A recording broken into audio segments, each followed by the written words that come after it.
पिलाने सुप्रभात। आमे गंगा विषय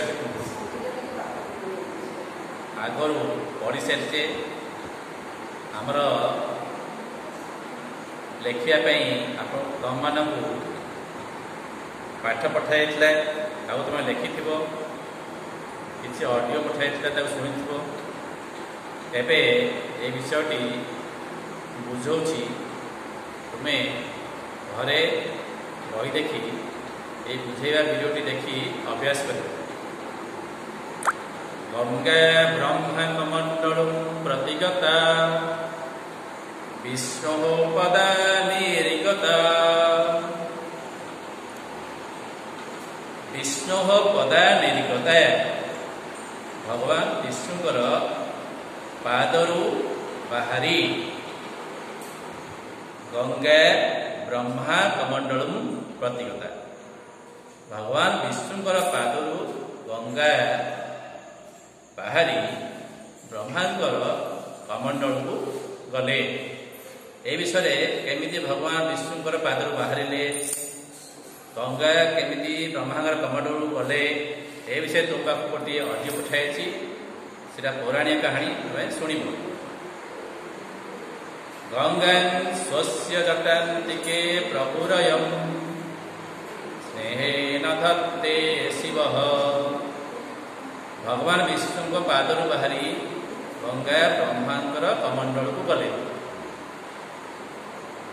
राजा भगीरथ तपस्या करिया ब्रह्मा कमंडल गंगा नदी पृथ्वी को प्रवाहित समय प्रथमे भगवान शिव निजर जटा मध्य रखिले।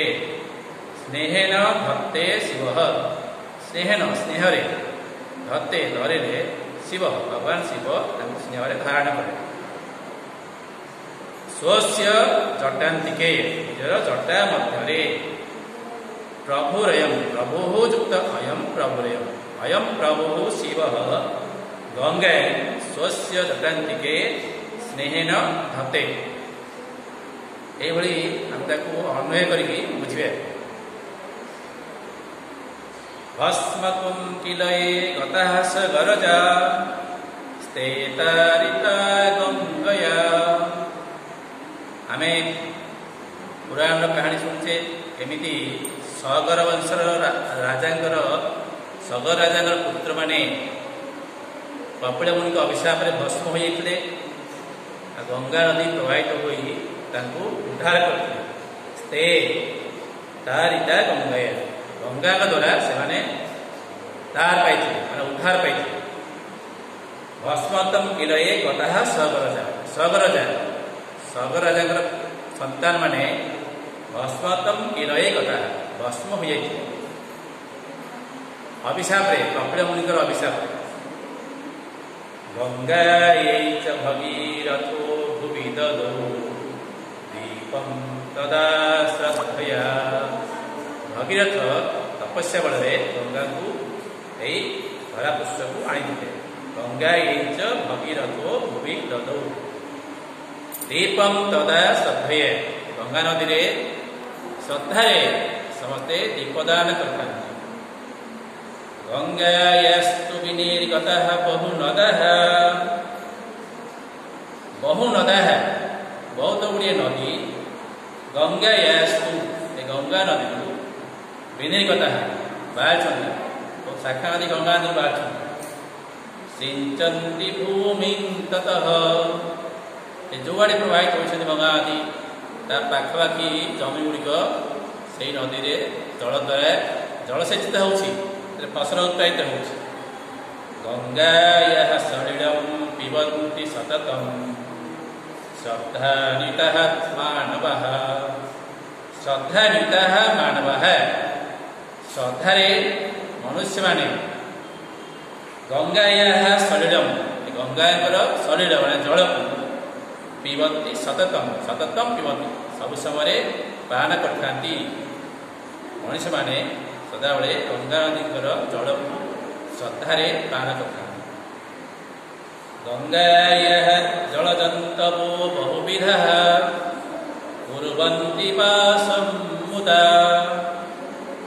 बहुविधा है बहुत प्रकार जलजंतव जल जीव माने गंगायाम गंगा नदी रे मुदा मुदा आनंद रे वासम कुर्वन्ति गंगा नदी रही जल रे बहुत जल जीव आनंद रे वास करथांती गंगे त्वां प्रणमामि सादरमहं लोकोपकारे रताम् गंगे हे गंगा माता त्वां तुमको प्रणमामि प्रणाम करुछि सादरम अहम सादरम प्रणमामि मु सादर रे प्रणाम करुछि लोकोपकारे रतम तुम्हें एई लोकमानंकर जीवमान कते कल्याण करुछ सेति मु तुमको सादर रे प्रणाम करुछि एई हेला तुमर विषयटर अर्थ तुम्हें घरे भिडियोटी शुणिब एवं मन रखिब धन्यवाद एबे आमे कलापटारे किसी शब्द लिखाई संधि विच्छेद जमती कि